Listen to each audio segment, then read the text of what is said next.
See, as we all understand that data mining or data intelligence is so important in today's all you maybe say banking or payment industry. Likewise, we see in I say for a retail loans perspective, we do check MCNF or CIBIL, all those things. Now that is what one of my approach would be like. There has to be a repository kind of things for all the payment gateway. For example, now the payment industry is something which is trend in the market, right?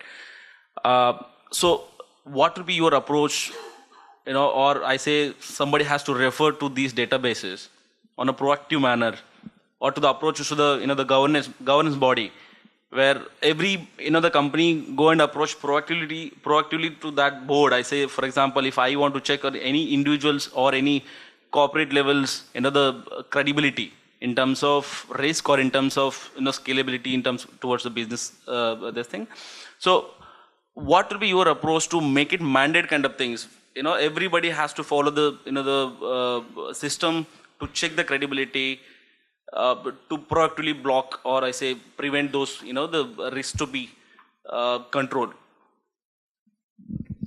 I know, understand that there is a we don't get normally the permission to make it mandate on a governance level, but yes, do, since Gopal Shetty is also here, I am thinking in a way where we do see a lot of the frauds, because I do personally deal with the cybercrime cells, day in day out, payment gateways, banks. We could have more than hundreds of different types of frauds coming in a day in day out.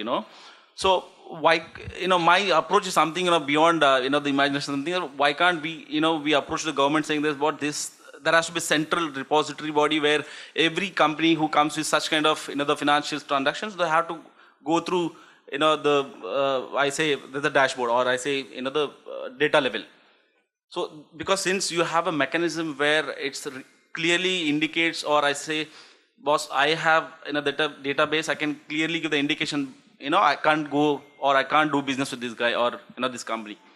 So I have a ready mechanism.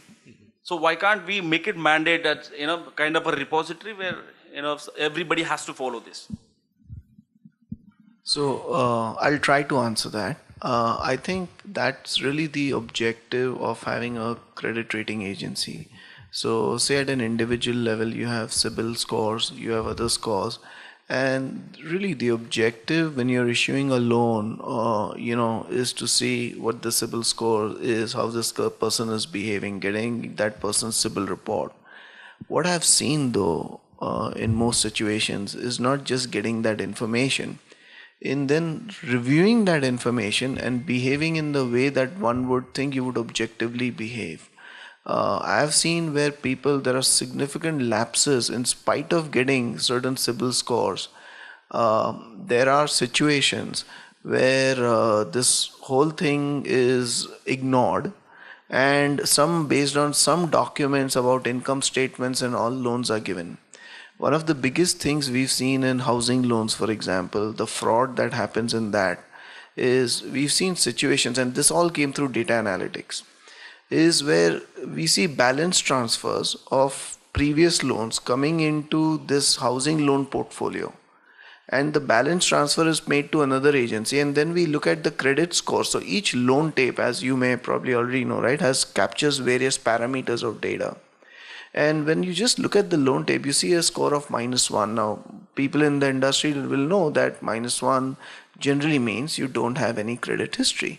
How can you have a balance transfer and recurringly at a particular point in time and certain patterns, which automatically shows you there is an issue here?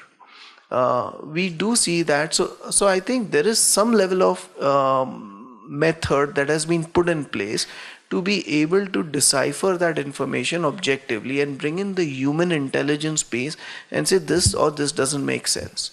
So that would be a part of my answer. I would ask other panelists if they have any. With your kind permission, I'll answer on your behalf.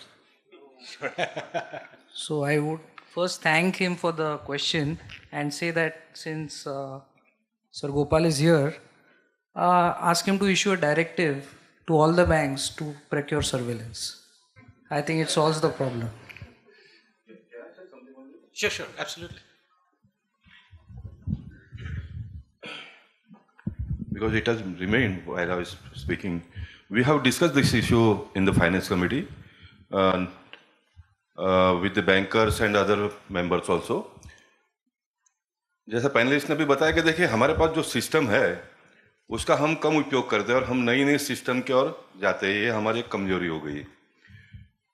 मैं चाहता हूं कि cyber attack के बारे में, जब bank में से पैसा साइफन होता है, इसके बारे में हमको मैकेनिज्म करना पड़ेगा, क्योंकि किसी को डर लगना चाहिए कोई ना कोई सिस्टम है हमको पकड़ने के लिए।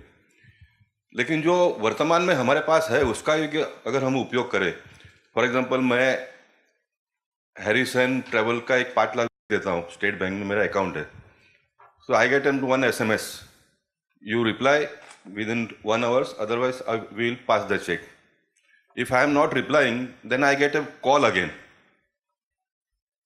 They talk directly to the bankers, talk to me. मैंने फाइनेंस कमेटी में डिस्कस करते समय ये कहा, क्या हम एक सिस्टम नहीं डेवलप कर सकते कि समझो लाख रुपए का है, किसी का करोड़ का चेक है, मोबाइल पे हम कॉन्फ्रेंस से बात कर सकते हैं, you can talk directly to Gopal Setty and then only I can pass that check. This system we are already having with us, कोई नया टेक्नोलॉजी डेवलप करने की आवश्यकता ही नहीं, लेकिन हम लोग we are not that much serious. ये सबसे बड़ा प्रॉब्लम है। Do you agree with me? We have this system ना, मुझे पता ही नहीं चलता है कि बैंक में ऐसा कैसा पैसा साइफन होगा। डिस्कशन करते समय ये भी बात आई कि बैंक के लोग फूटे बगैर ये हो नहीं सकता है, जो कुछ भी हुआ है तो उसको एक तो आप ब्लॉक कर लो।